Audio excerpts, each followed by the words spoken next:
Good afternoon बच्चों। शुरू करते हैं स्टैट्स का सेकंड चैप्टर, थियरी पोर्शन का सेकंड चैप्टर। वैसे तो हम 4 चैप्टर कर चुके हैं, एक इससे हमने पहले किया है, यानी कि अभी तक हम 5 चैप्टर कर चुके हैं। एक बार आप नाम बताओगे कि कौन कौन चैप्टर पढ़ चुके हैं। First one is measures of central tendency, arithmetic mean. दूसरा measures of central tendency, median and mode. तीसरा मेजर्स ऑफ कोरिलेशन, और चौथा इंडेक्स नंबर्स। और फिर हमने 5वां चैप्टर देखा बच्चों, इकोनॉमिक्स एंड इंट्रोडक्शन। और आज हम एक नया चैप्टर स्टार्ट करने वाले हैं। चैप्टर का नाम है बच्चों meaning, scope and importance of statistics. Statistics को शॉर्ट में प्यार से क्या भी बोलते हैं, स्टैट्स भी बोलते हैं। क्या बोलते हैं? स्टैट्स। तो इस चैप्टर में हम समझेगा, अभी तक तो हमने देखा कि इकोनॉमिक्स का मीनिंग क्या होता था। अभी हम देखेंगे कि स्टैट्स का मीनिंग क्या होता है, उसका स्कोप कितना है, दायरा क्या है उसका, यानी कि वो किन किन एरियाज में काम में आती है और उसकी हमारी लाइफ में क्या इंपॉर्टेंस है। ये हम इस चैप्टर में पढ़ने वाले हैं। क्या क्या पढ़ने वाले हैं? स्टैट्स क्या होती है, उसका दायरा कितना है और उसकी हमारी लाइफ में क्या इंपॉर्टेंस है, तो ये देखेंगे बच्चों। ये जो सब्जेक्ट है स्टैटिस्टिक्स, ये हम इकोनॉमिक्स के साथ पढ़ रहे हैं। किसके साथ पढ़ रहे हैं? इकोनॉमिक्स के साथ पढ़ रहे हैं। इसका भी एक अपने आप में इतिहास रहा है। एक टाइम पे ये सब्जेक्ट किसका ही पार्ट था? इकोनॉमिक्स का। किसका पार्ट था? इकोनॉमिक्स का पार्ट था। लेकिन over the period of time, जैसे ही समय समय बीतता गया, ये सब्जेक्ट अपने आप में इतना फुल फ्लेज हो गया कि इसको हमें क्या करना पड़ा? इकोनॉमिक्स से अलग करना पड़ा। और आज इस सब्जेक्ट के अंदर इकोनॉमिक्स की थियरीज और प्रिंसिपल्स, मैथमेटिक्स के थियरीज और प्रिंसिपल्स यूज होते हैं और अपने आप में एक कंप्लीट सब्जेक्ट है ना। पहले इसकी शुरुआत किसी और तरीके से हुई थी, लेकिन over the period of time इसका यूज केस बदलता गया और ये रिफाइन हो करके आज आपके सामने स्टैट्स एक फुल फ्लेज क्या है? सब्जेक्ट है, जिसमें बहुत सारे इकोनॉमिक्स के प्रिंसिपल्स भी यूज होते हैं और मैथमेटिकल प्रिंसिपल्स भी यूज होते हैं। ठीक है। अच्छा, अब आप बोलोगे कि ये जो स्टैट्स वर्ड है, स्टैटिस्टिक्स, ये वर्ड कहां से डिराइव हुआ है, कहां से ओरिजिनेट हुआ है? तो बच्चों वही ग्रीक वर्ड और लैटिन वर्ड और बाकी एक दो और इसमें यहाँ पे दिए, जर्मन वर्ड भी दिया है। ठीक है ना। और तीनों अलग अलग क्या है? अलग अलग क्या है? अलग अलग वो उसका ओरिजिनेटेड जो मतलब उसका जो प्लेस है वो अलग अलग है, लेकिन तीनों का मीनिंग क्या है? सेम है। और वो सेम होकर के क्या है, उसे कैसे यूज किया जाता था, इस बारे में चर्चा करते हैं और फिर आज का आगे का हम क्या करेंगे? डिस्कशन करेंगे। The word statistics has been derived from the Italian word. एक तो वो कहां से डिराइव होता है? इटालियन वर्ड से क्या होता है? डिराइव होता है। और इटालियन में वो वर्ड कौन है? स्टैटिस्टा। कौन है? स्टैटिस्टा। और the German word statistic. German word क्या है? स्टैटिस्टिक। और द ग्रीक वर्ड स्टैटिस्टिक। ठीक है ना, थोड़ा खींच के बोलना है बाद में। ठीक है ना। पहला कौन सा है? इटालियन वर्ड है, कौन? स्टैटिस्टा। दूसरा है जर्मन वर्ड स्टैटिस्टिक और तीसरा है ग्रीक वर्ड स्टैटिस्टिक। ठीक है ना। Each of these means a political state. और तीनों का मतलब क्या होता है बच्चों? Political state. अब तुम बोलोगे नमन भैया पॉलिटिकल स्टेट, इसका क्या मतलब है पॉलिटिकल स्टेट?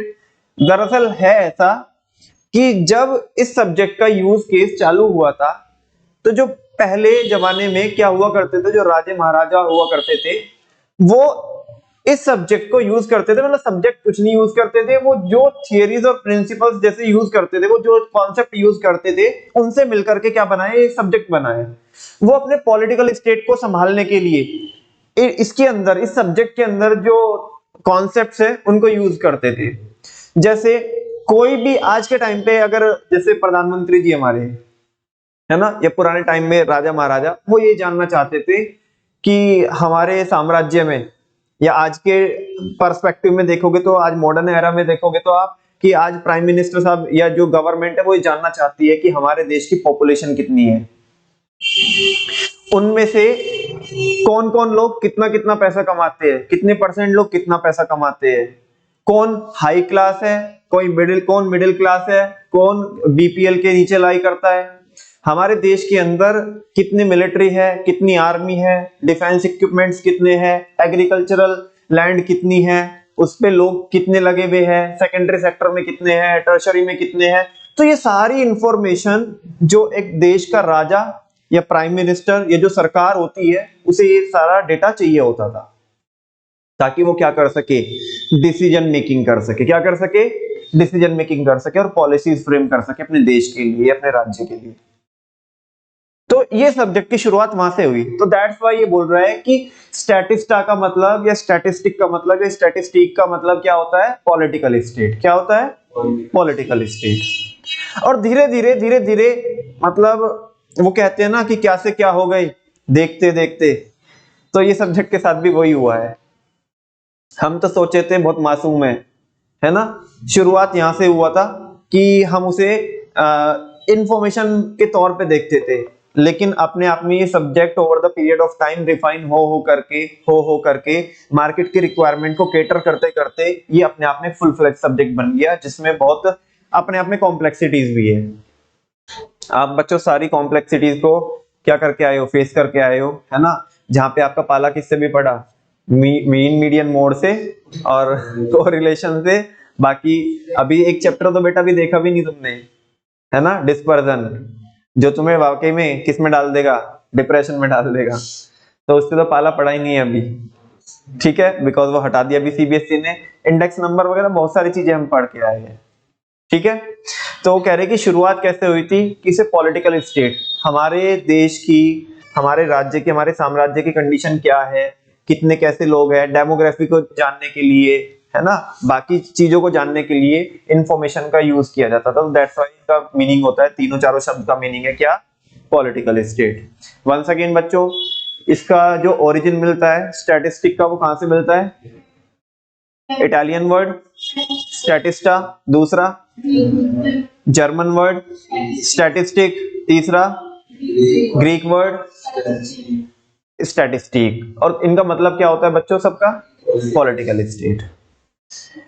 कह रहे हैं कि for some time statistics was regarded as a branch of economics. कुछ समय के लिए स्टैटिस्टिक किसका ही पार्ट था, किसकी ब्रांच थी, इकोनॉमिक्स की।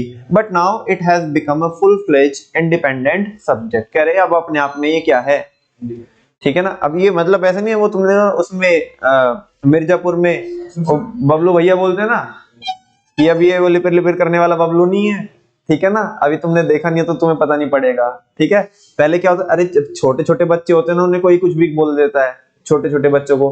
अब आज के जमाने में वो 15-15, 16-16 साल के बच्चे बहुत हट्टे खट्टे हो जाते हैं, ऐसा लगता है कि वो कोई 25-26 साल के है। सही है, तो खान पीन खैर वो ऐसे ही हो गया है, उससे मतलब उस पे नहीं जा रहा हूं मैं। तो अब वो बच्चा थोड़ा चौड़ में आता है, किस में आता है, चौड़ समझते हो, मतलब कि भाई अब नहीं कहने, जब था बचपन में कुछ भी कहते थे तुम हमें, अब मत कहना कुछ भी, अब हम वो वाले मसूद नहीं रहे, है ना। तो वैसा, तो ये सब्जेक्ट भी क्या कह रहा है, एक टाइम था जब हम किसके बच्चे हुआ करते थे, इकोनॉमिक्स के बच्चे हुआ, स्टैट्स बोल रहा है, स्टैट्स क्या बोल रहा है, एक टाइम हुआ करता था जब हम किसके बच्चे थे, इकोनॉमिक्स के बच्चे थे। आज हम वो बच्चे नहीं है, आज हमारी खुद की क्या है, पहचान है। हम खुद क्या हो चुके हैं, इंडिपेंडेंट हो चुके हैं, हम अपने आप में क्या है, कंप्लीट है, ठीक है ना। अब हमारी आइडेंटिटी किसी से जुड़ी हुई नहीं है, हम अपने आप में ही क्या है, कंप्लीट, योग्य है, क्या है, योग्य है। तो भाई दुनिया इसकी इंपोर्टेंस को पहचान रही है, बिकॉज बड़ा दुख होता है, ऐसा कौन बोलते हैं, वो एक कैरेक्टर है ना उसमें मिर्जापुर में, कि बड़ा दुख होता है कि जब आप योग्य हो और जनता या लोग आपकी काबिलियत को ना पहचाने। तो भैया इसे बहुत दुख था इस सब्जेक्ट को, अपने आप में इसने ये इतना कंप्लीटनेस को हासिल किया है, वो मुकाम को हासिल किया है कि अपने आप में अब क्या हो गया, योग्य हो गया, और लोग इसकी इंपोर्टेंस को अब क्या करते हैं, रिकॉग्नाइज करते हैं। इस चैप्टर में हमें वही पढ़ना है कि इस सब्जेक्ट का है ना, स्टैटिस्टिक्स का क्या मतलब है, उसका दायरा क्या है और उसकी इंपॉर्टेंस क्या है। हाँ जी बिल्कुल। चलो जी बात करते हैं बच्चों किसकी, मीनिंग ऑफ स्टैटिस्टिक्स। स्टैटिस्टिक्स को बच्चों दो सेंस में देखते हैं, एक तो प्लूरल सेंस में और एक सिंगुलर सेंस में। क्या नमन भैया अच्छी हमने कॉमर्स लिया, कुछ भी पढ़ाते हो रे, कभी तुम साइंस की बातें पढ़ाते हो, कभी इंग्लिश की बातें पढ़ाते हो। अपन लोग तो समझे थे कि बच के आएंगे, इधर तो तुम सभी पढ़ा रहे हो। अब बेटा क्या है कि जो है वो तो पढ़ना पड़ेगा, ठीक है ना। इतनी बातें तुम्हें पहले पता होती तो फिर तो साइंस ही लेते तुम, है ना। अच्छा एक ईमानदारी से पूछूं आपको, क्या लगता है कभी कभी तुम्हें ऐसा लगता है कि यार कॉमर्स में आके गलती कर दी हमने? नहीं, नहीं लगता तुम्हें? हाँ और खुशी हो रही है, अच्छा। कम रहती है वैसे बच्चों को खुशी, कोई बात नहीं चलो। हाँ जी, तो स्टैटिस्टिक्स को बच्चों आप दो सेंस में देख सकते हो, एक तो प्लूरल सेंस में और एक सिंगुलर सेंस में। नमन भैया ये क्या है, अभी समझ में आ जाएगा आपको। और बच्चों इसको समझने के लिए आपको मैं बिल्कुल भी ये नहीं पढ़ाऊंगा पहले, बिकॉज ये आपको समझ में ही नहीं आएगा, इसमें बहुत डेप्थ है। ये तुम्हें समझ में कब आएगा, जब हम जो प्लूरल सेंस की जो डेफिनेशन है ना स्टैट्स की, उसके फीचर्स देख लेंगे। क्या देख लेंगे? फीचर्स देख लेंगे, तब हमें समझ में आएगा। तो बच्चों उसके फीचर पे आ जाते हैं। पहला, statistics are collected in a systematic manner. एक बात तो समझ में आती है कि जो स्टैट्स का जो रिश्ता है वो किससे है? नंबर से है। किससे है? हम नंबर के साथ कुछ तो खेलते हैं, वो बात अलग है, हम पता नहीं किस किस के साथ खेलते हैं, लेकिन लेकिन फिलहाल स्टैट्स में तो हम किसके साथ खेलते हैं? नंबर्स के साथ। हाँ इतना तो समझ में आती है। अच्छा आप मुझे बताओ, वो जो नंबर को जो आप कलेक्ट करते हो, वो जो नंबर को आप कलेक्ट करते हो वो वाहियात तरीके से करते हो कि सिस्टमैटिक तरीके से करते हो? अभी बच्चों इंडेक्स नंबर पढ़ के आए, हम क्या पढ़ के आए? इंडेक्स नंबर में वो बोलता है कि जी जहां से तुम नंबर उठाओगे, जो डेटा उठाओगे, वो सोर्स ऑफ डेटा क्या होना चाहिए? एक्यूरेट होना चाहिए, रिलायबल होना चाहिए। उसके ऊपर आप क्या कर सकते हो? विश्वास कर सकते हो, भरोसा कर सकते हो, ट्रस्ट कर सकते हो कलयुग में, ठीक है ना, ट्रस्ट कर सकते हो। हाँ जी, बात समझ में आती है कि नहीं आती है? अच्छा क्योंकि उल्टी सीधी चीजें अगर आप कलेक्ट करोगे, उल्टी सीधी चीजें अगर कलेक्ट करोगे तो उसका रिजल्ट भी, जो आप स्टैट्स की जो टूल्स एंड टेक्निक्स लगाओगे वो भी आपको एब्सर्ड रिजल्ट देगी। सही सुनो। तो जब हम नंबर्स को कलेक्ट करते हैं, प्लूरल सेंस ये बोलती है कि जब हम नंबर्स को कलेक्ट करते हैं, जैसे मैंने अभी थोड़ी देर पहले भी बोला था कि पुराने टाइम में जो राजा महाराजा हुआ करते थे, वो अपने अपने पॉलिटिकल स्टेट को जानने के लिए कि हमारा क्या रुतबा क्या जलवा है, हमारी जनता क्या कर रही है, कैसे गुजर बसर कर रही है, हमारा वर्चस्व कितना है, डोमिनेंसी कितनी है, हमारा प्रभाव कितना है, उसका इम्पैक्ट क्या पड़ रहा है ना। तो ये सारी चीजों को जानने के लिए जो नंबर्स यूज किए जाते थे, उन नंबर्स को ऐसे नहीं कि जैसे मर्जी आए वैसे कलेक्ट कर लो। वो बोल रहे हैं स्टैट्स के जो नंबर होते हैं बेसिकली स्टैट्स में, उनको कलेक्ट किया जाता है किस मैनर में? सिस्टमैटिक मैनर में। एक फीचर होता है उसका, प्लूरल सेंस ये बोलती है। तो चलो देखते हैं। फॉर द एक्यूरेसी और reliability of data the figures should be collected systematically. ताकि एक्यूरेसी हो, एक्यूरेसी आए और रिलायबिलिटी, यानी कि नंबर सही हो और उनके ऊपर हम विश्वास भी कर सके। तो जो बच्चों डेटा होता है, डेटा, ठीक है ना, और जो उसको डेटा में जो फिगर्स होती है, क्या होती है? फिगर्स, जो नंबर्स होते हैं, उनको हम कलेक्ट करते हैं, वो भी सिस्टमैटिक मैनर में। किस मैनर में? सिस्टमैटिक मैनर में। If the figures are collected in an unsystematic manner, अगर फिगर्स को आप अनसिस्टमैटिक मैनर में कलेक्ट करेंगे, then the reliability of such data will deteriorate. तो कह रहा है कि जो रिलायबिलिटी होगी ना, रिलायबिलिटी मतलब जो विश्वसनीयता होगी, जो उसके ऊपर हम भरोसा कर सकते हैं, ट्रस्ट कर सकते हैं, ठीक है ना, वो क्या हो जाएगी? डेट्रियोरेट मतलब लूज हो जाएगी, यानी कि उसको हम खो देंगे, उसके ऊपर हम विश्वास नहीं कर सकते। अगर किस मैनर में करोगे आप कलेक्ट? अनसिस्टमैटिक में। और अगर सिस्टमैटिक तरीके से करते हो तो हम उसके ऊपर क्या कर सकते हैं? विश्वास कर सकते हैं, वो चीज क्या होगी? एक्यूरेट होगी। एक बात है। अब ध्यान से सुनना, सबसे इंपॉर्टेंट बात, ये तो चलो ही ऐसी बहुत जनरल बात हुई है तो कि सिस्टमैटिक वे में हम कलेक्ट करते हैं। अच्छा दूसरी बात है बच्चों, जो स्टैट्स होती है, स्टैट्स, एक सिंगल नंबर को आप स्टैट्स नहीं बोल सकते। मैं आपको एक नंबर दे दूं 25, कुछ भी, whatever the number will be, 85, 22, 27, 17, single number can not be described as statistics. Single number statistics नहीं होता। स्टैटिस्टिक्स किससे मिलकर के बनती है? Aggregate of facts. ये टोटल होता है फैक्ट्स का, नंबर्स का क्या होता है? टोटल होता है। टोटल मतलब बहुत सारी चीजें अवेलेबल हो हमारे पास, यस और नो, तभी तो हम उसमें टूल्स एंड टेक्निक्स लगा सकते हैं। एक बात बताओ, मैं अगर ये बोलूं तुम सिंगल नंबर का मीन निकालो, तो सिंगल नंबर का मीन वही आएगा ना? हाँ बोलो ना भाई। टोटल क्या है? वो खुद में टोटल है अपने आप में। डिवाइड बाय क्या करोगे? नंबर ऑफ आइटम एक है तो खुद ही नंबर आएगा ना उसमें। उसके साथ बताओ क्या करोगे तुम? ना तो उसके साथ कुछ करने लायक है ही नहीं ना।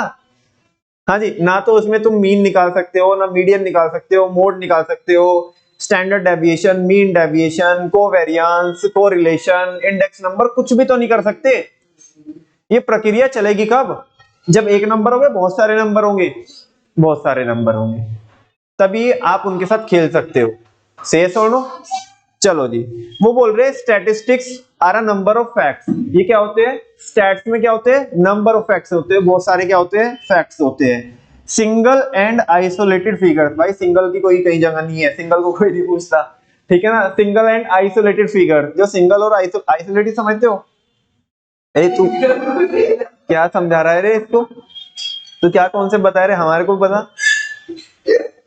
जो आइसोलेटेड फिगर्स होते ना, आइसोलेटेड फिगर, आइसोलेटेड मतलब हाँ, जो वही आइसोलेटेड बोले तो सिंगल, सिंगल बोले तो आइसोलेटेड। तो वो बोल रहे हैं कि सिंगल और आइसोलेटेड फिगर्स होती आर नॉट स्टैटिस्टिक्स। उन्हें बताओ, स्टैट्स भी उन्हें अडॉप्ट नहीं कर रही है। बाकी तो जिंदगी में तो बताओ कौन ही अडॉप्ट करेगा?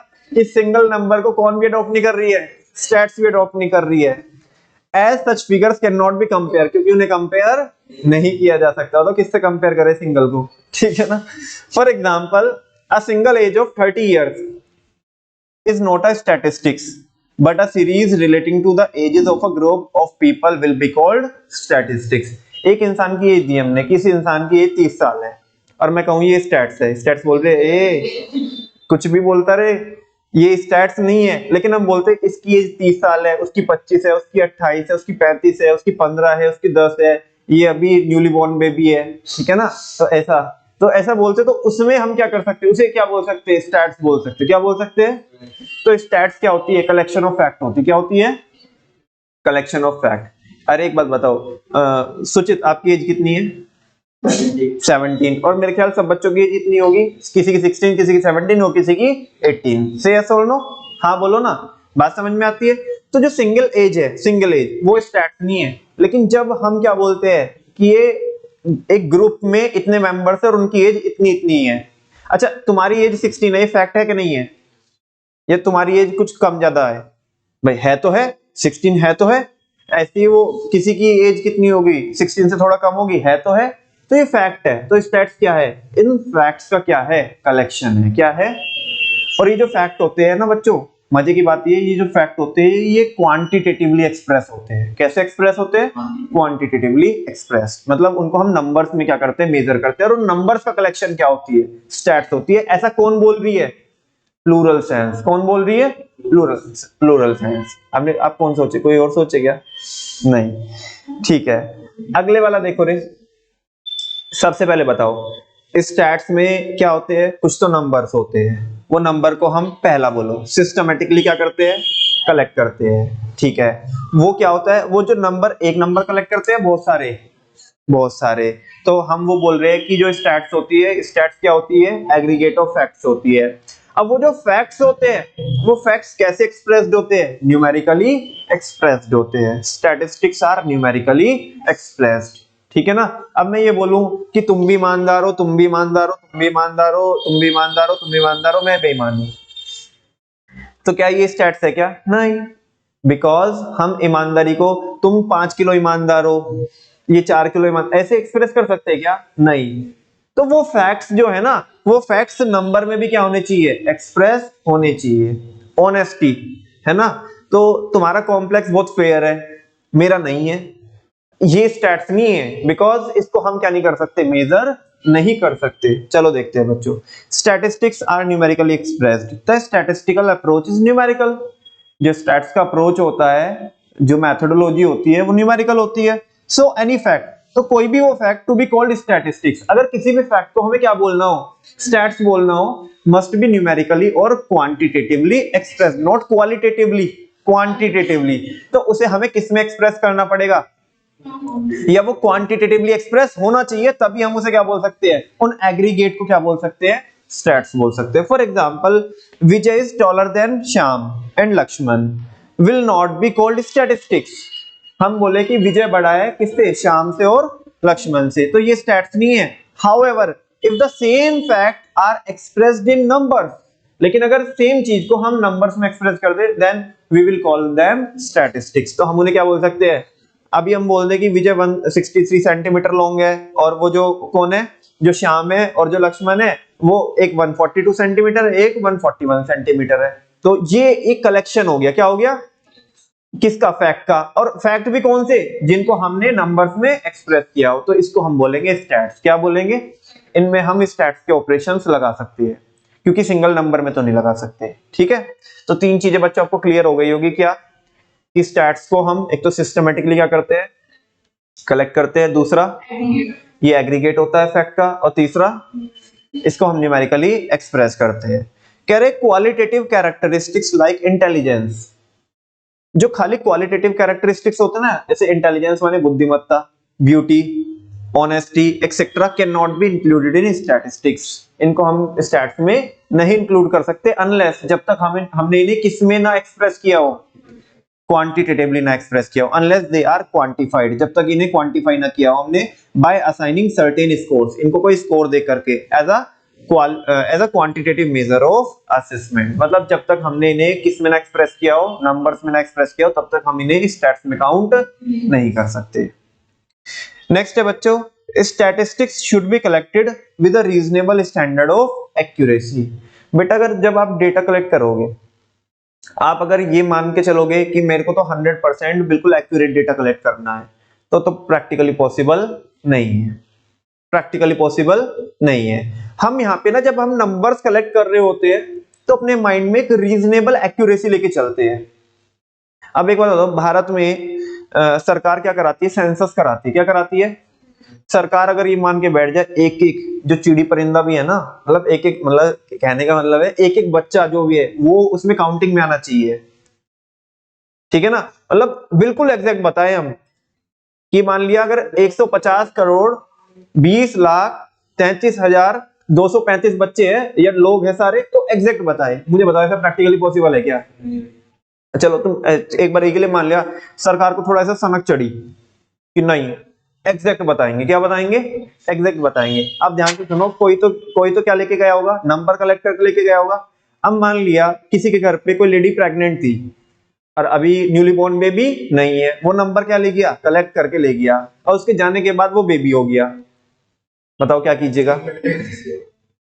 सेम एज ऐसे किसी का परमानेंट क्या भी हो सकता है, हो गया, टिकट भी कट सकता है ऐसे किसी का परमानेंट। तो बताओ ऐसे एग्जैक्ट कैसे बता सकते हैं? तो इसका मतलब वाहियात। अभी यार नमन भैया हद कर रहे हो यार आप, अभी तो बोल रहे थे कि स्टैटिस्टिक्स को हम सिस्टमैटिक मैनर में कलेक्ट करते हैं, तो ये तो बात ही कॉन्ट्राडिक्ट कर रही है अपने आप में कि यहाँ पे बोल रहे हो कि एक्यूरेसी होगी नहीं। अरे बेटा तुमने सही से नहीं देखा, अभी मैं कह रहा हूँ कि ना तो बहुत 100% एक्यूरेसी के साथ आप डेटा को कलेक्ट कर सकते हो, और ना ही उसमें बिल्कुल वाहियातपना दिखा देना, है ना। एक तुम्हारे माइंड में क्या रहता है, एक ऑब्जेक्टिव रहता है, उसमें एक रीजनेबल एक्यूरेसी रहती है कि भाई मैं ये डेटा कलेक्ट कर रहा हूं तो इसमें मोर देन 95% क्या रहेगी, एक्यूरेसी रहेगी। क्या रहेगी? 100% तो कुछ चीज होती नहीं है। 100% के चक्कर में रहोगे तो मुझे नहीं लगता कि अगले 7 जन्म तक भी काम हो जाएगा। ठीक है ना, नहीं हो पाएगा, प्रैक्टिकली पॉसिबल ही नहीं भाई, तुम खुद देखो ना, नहीं है प्रैक्टिकली पॉसिबल। ठीक है ना, ये तो बिल्कुल वैसा होगा कि जैसे तुम्हें किसी ने वो जो फ्रॉग्स होते हैं ना उनका वेट करने के लिए बोल दिया, तुम 4 को पकड़ के उधर उसमें बिठाओगे तो एक कूद के भागेगा, फिर 2 को पकड़ के लेके आओगे तो उसमें से 2 और भागेंगे। ठीक है ना, तो लेकिन हाँ अपने माइंड में तुम क्या कर सकते हो, एक एक्यूरेसी, रीजनेबल एक्यूरेसी लेके चल सकते हो कि भाई जब तुमने डेटा कलेक्ट करा हुआ, एक तो तुमने है कि भाई ऐसे ही कई बार होता है ना, जैसे तुमने नोट्स बनाने होते हैं, है ना, किसी टीचर को पता चले ना चले, खैर जो एक्सपीरियंस होगा उसे तो पता चल जाएगा, लेकिन तुम्हें तो पता रहता है ना कि जो मैंने इसमें लिखा है छोड़ छोड़ के लिखा है, कितने टॉपिक लिखे हैं, कितने बुलेट छोड़े हैं, कितनी एक्यूरेसी है, पता रहता कि नहीं रहता है? अच्छा मान लिया, अब मान लिया तुम्हारा एक छोटा भाई है, वो कहने लगे कि भैया मैं तुम्हारे नोट्स यूज कर रहा हूँ। ध्यान से सुनना बच्चों, अभी थोड़ा प्रैक्टिकल एग्जांपल इसका, कि भैया मैं तुम्हारे नोट्स क्या कर रहा हूँ, यूज कर रहा हूँ, है ना। और तुमने अपने नोट्स लिखे छोड़ छोड़ के, तुम कहोगे और नहीं नहीं भाई ये मत रेफर करना, ठीक है ना, ये हो गया ना, ये फर्जी है। तुम्हारे माइंड में एक एक्यूरेसी चल रही है ना, कि इनमें जो एक्यूरेसी है वो 40% ही है। कितनी है? मान लिया तुमने बहुत अच्छे से नोट्स बनाए, ठीक है ना, जो जो हमारे वाले नोट्स बनाए अपने इकोनॉमिक्स के, जो नोट्स माइक्रो के जो नोट्स बनाए हैं, जिन बच्चों ने बनाए उनकी बात कर रहा हूं मैं, ठीक है ना। अब आपका कोई जूनियर क्या है, आपके जूनियर कोई आपकी कॉपी मांगे कि भैया या दीदी ये कॉपी बहुत अच्छी लग रही है, आप मुझे उसे कुछ टाइम के लिए दे दो, ठीक है ना। तो तुम बोलोगे कि भाई देख संभाल के, या बहन संभाल के रखना है इसको, बहुत जान से प्यारी है मेरी कॉपी, बहुत हमने क्या बनाई है, बहुत मन से बनाई है, इसके अंदर एक एक कॉन्सेप्ट हमने डाले, इनफैक्ट नोटिंग भी करके रखी है। क्या भी करके रखी है?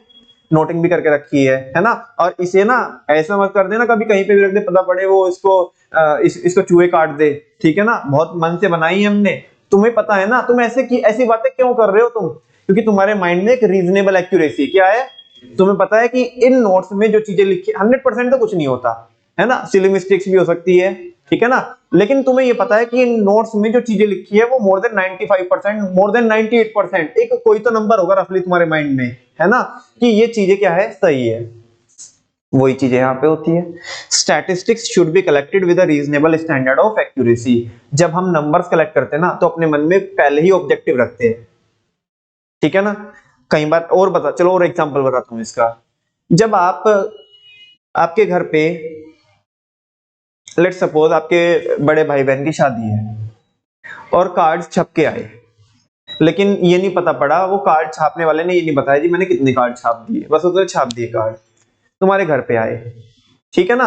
अब तुम ना उसे क्या कर रहे हो, एक एक कार्ड को गिनने बैठे, ध्यान से सुनना, एक एक कार्ड को गिनने बैठे।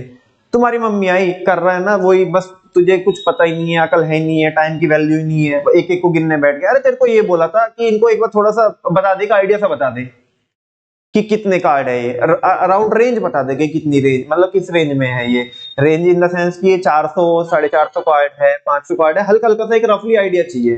तो तुम्हारी जब मम्मी ऐसा क्यों बोल रही, क्योंकि उनके माइंड में एक रीजनेबल एक्यूरेसी क्या है, कि चीजें बस इतनी पता चल जाएगी ना तो ठीक है। अब मान लिया नेक्स्ट टाइम क्या हुआ, नेक्स्ट टाइम फिर तुम्हारे किसी दूसरे भाई बहन की शादी हुई, और तुमने इस बार ऊपर ऊपर से गिन रहे हो तुम कार्ड, तुम्हारे पापा आए, कान के नीचे चाटा दिया खिंचा के, ये क्या कर रहा है, कह रहे नहीं पिछली बार भी मैं वैसे कर रहा था, एक एक करके गिन रहा था, मम्मी ने बोला क्या टाइम पास कर रहा है तू, तो इस बार मैं क्या कर रहा हूँ, ऊपर ऊपर से गिन रहा हूँ ताकि रेंज पता चल जाए कितनी है। अबे नालायक, इस बार कार्ड कम छप के आए हैं, ठीक है ना। और एक भी रिश्तेदार को कार्ड नहीं जाएगा ना, तू ऐसे ऊपर ऊपर से बता, तू कल चल के बोल देना कि बस ये 450 के आसपास कार्ड छपे हैं, और मान लिया ये रहे कितने 400, तो 50 लोगों को क्या नहीं मिल पाएगा, कार्ड नहीं मिल पाएगा, वो आएंगे नहीं, तो इधर बैंड बच जाएगी। एक एक अच्छे से गिन। ऐसा क्यों बोल रहे पापा, क्योंकि उनके माइंड में क्या है, रीजनेबल एक्यूरेसी। वो एक्यूरेसी ये चाहते हैं कि मतलब चीजें to the maximum possible extent क्या रहे, एक्यूरेट रहे। तो जैसा तुम्हारा ऑब्जेक्टिव रहता है ना, उसी के हिसाब से तुम क्या करते हो, उसी के हिसाब से तुम क्या करते हो, डेटा को कलेक्ट करते हो। करते तो सिस्टमेटिक मैनर में ही है, लेकिन वो एक्यूरेसी तुम्हारे माइंड में रहती है। जब तुम्हें चीजें ज्यादा एक्यूरेट चाहिए तो तुम उतना डिटेल में जाते हो, उतना डिटेल में जाते हो। और जब तुम्हारे माइंड में रहते नहीं नहीं ऊपर ऊपर से पता चल जाए। अब मैंने पूछा कि भाई क्लास में कितने बच्चे हैं, ठीक है ना, एक हल्का सा रेंज बता दो, बच्चे ने बता दिया जी इतने बच्चे होंगे जी, ठीक है ना। और मैं कह रहा हूँ कि नहीं नहीं एग्जैक्ट बताओ, तो फिर एक एक गिनना पड़ेगा। वो एक्यूरेसी मेरे माइंड में है ना कि कितनी, वो डिपेंड करता है कि मेरे को डिसीजन कैसे लेने हैं। समझ में आ रही है बात? तो वही बोल रहा है statistics should be collected. Statistics मतलब जो नंबर्स आप कलेक्ट कर रहे हो वो कलेक्ट करने चाहिए आपको with a reasonable standard of accuracy. बहुत ज्यादा एक्यूरेसी तो डिजायर्ड नहीं होती ना, वो प्रैक्टिकली पॉसिबल है, लेकिन ऐसा भी मत कर देना कि बहुत वाहियात पना दिखाया तुमने। एक रीजनेबल, हाँ, जिसके ऊपर विश्वास कर सको, जिसे फ्यूचर में यूज कर सको, है ना। मतलब अगर तुमने डेटा कलेक्ट करा है और तुम्हें ही फ्यूचर में इन फ्यूचर वो यूज करना पड़ जाए, तो कहीं ऐसा ना हो अरे भाई ये मत यूज करना, ये तो मैंने बहुत गंदे तरीके से क्या किए थे, डेटा कलेक्ट किया था, ये तो रिप्रेजेंटेटिव है ही नहीं, इनसे तो गलत आंसर निकलेगा, इनसे डिसीजन मेकिंग सही नहीं हो सकती। मतलब तुम खुद भी यूज कर सको उसे, इतनी उनमें क्या हो, एक्यूरेसी हो। अब देखो इन statistics data is collected with a reasonable standard of accuracy. कह रहे कि बहुत ज्यादा 100% तो कोई चीज होती नहीं है और ना ही वो पॉसिबल है, लेकिन फिर भी आपको क्या करना चाहिए, एक रीजनेबल क्या होनी चाहिए आपके माइंड में, एक्यूरेसी होनी चाहिए कि हाँ भाई हम इतना तो ये सही हो गई।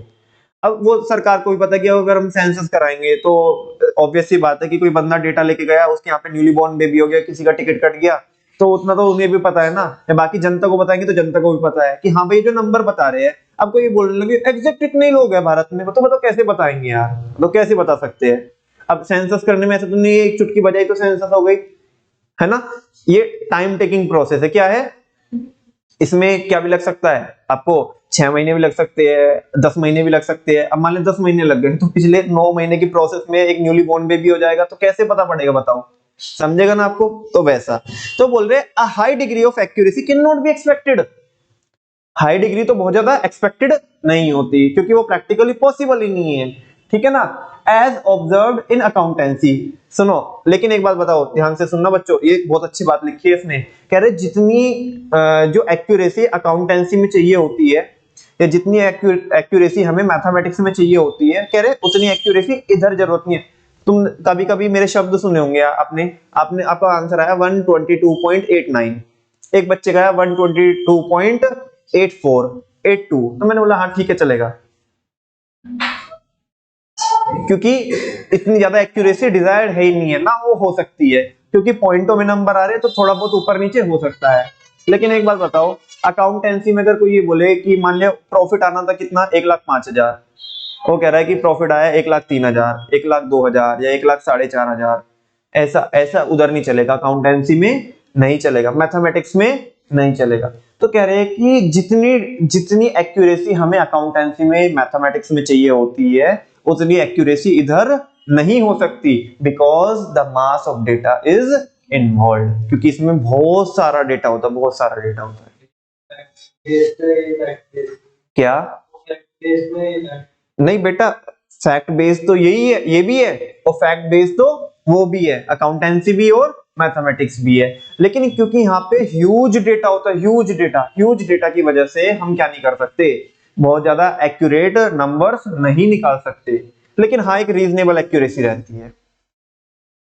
आगे अब ध्यान से सुनना बच्चों, स्टैटिस्टिक्स शुड बी एन्यूमरेटेड और estimated according to a reasonable standard of accuracy. ये वही बात है जो मैं बता रहा था, वो जो मैंने कार्ड वाला एग्जांपल दिया था, जो मैंने बच्चे गिनने वाला एग्जांपल दिया था, बच्चे पकड़ने वाला नहीं, बच्चे गिनने बच्चे गिनने वाला, मजाक कर रहा हूँ।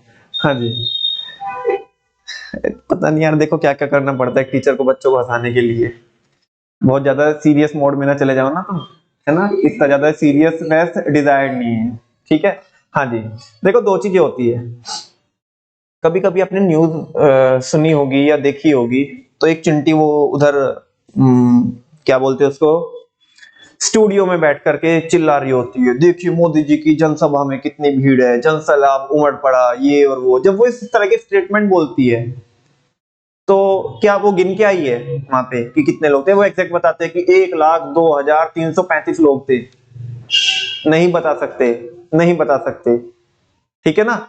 वहां पे क्या किया जा सकता है उस केस में, क्योंकि इतना ज्यादा नंबर इन्वॉल्व है वहां पे चीजों को क्या किया जा सकता है, एस्टिमेट किया जा सकता है। क्या किया जा सकता है, कह रहे कि स्टैट्स में एस्टिमेशन भी होता है, क्या भी होता है, और एन्यूमरेशन भी होता है। क्या होता है, अब तुम बोलोगे ये एन्यूमरेशन क्या होता है, जब एग्जैक्ट बता दिया जाता है, जब एग्जैक्ट नंबर बता दिया जाता है हमारी क्लास में, हमारे, या मैं बोलूं कि हमारे, अब जब मैं बता रहा हूं, मैं कह रहा हूं कि हमारे यहाँ पे सारे मिला करके 124 बच्चे पढ़ते हैं। कितने बच्चे पढ़ते हैं, 124 बच्चे पढ़ते हैं।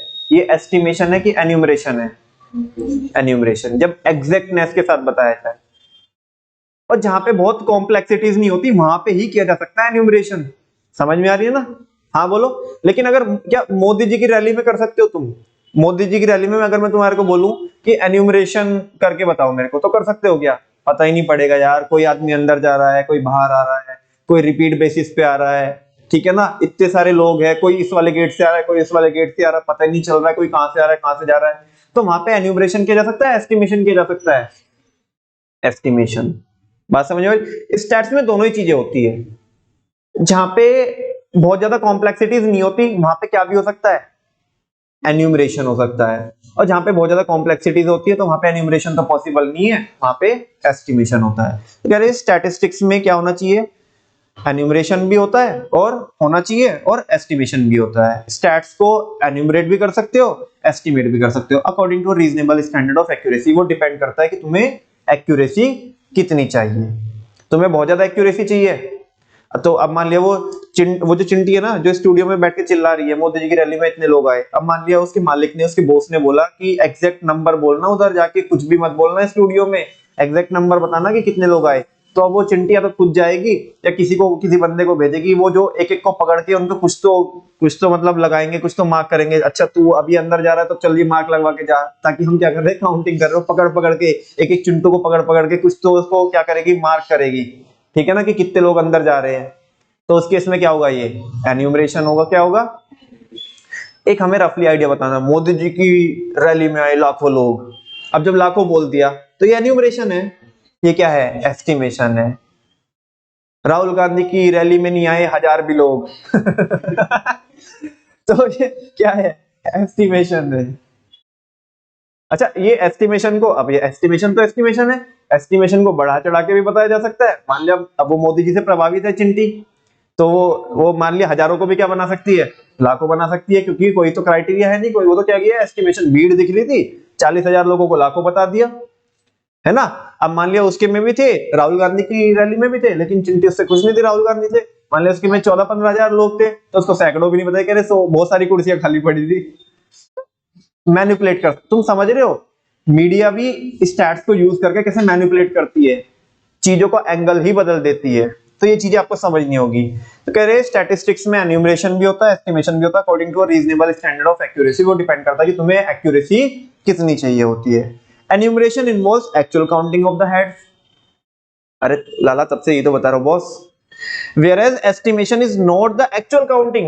Estimation क्या नहीं होती, एक्चुअल काउंटिंग नहीं होती है, बट एन ऑब्जर्वेशन। चिंटी बोल रही है जहां जहां तक भी, दूर दूर तक भी नजर जा रही थी, वहां वहां तक जन सैलाब उमड़ रहा था ये क्या है, एस्टिमेशन, ठीक है ना।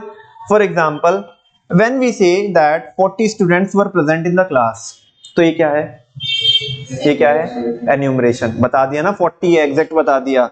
We are enumerating the number of students present in the class, but when a news channel says that there are lakhs of people in a rally, then the news channel is simply estimating the number of people. बात समझ में आ रही है। आज के लिए बच्चों इसे इतना ही रखे अभी, क्योंकि ये जो मल्टीप्लिसिटी ऑफ कॉजेज है और ये है place in relation to each other, और बाकी आगे भी है प्री डिटरमाइंड पर्पस, इनको समझाने में मेरे को इतना ही टाइम लगेगा जितना टाइम मैंने आज की क्लास में अलॉट किया है, क्योंकि हमारा टाइम हो चुका है।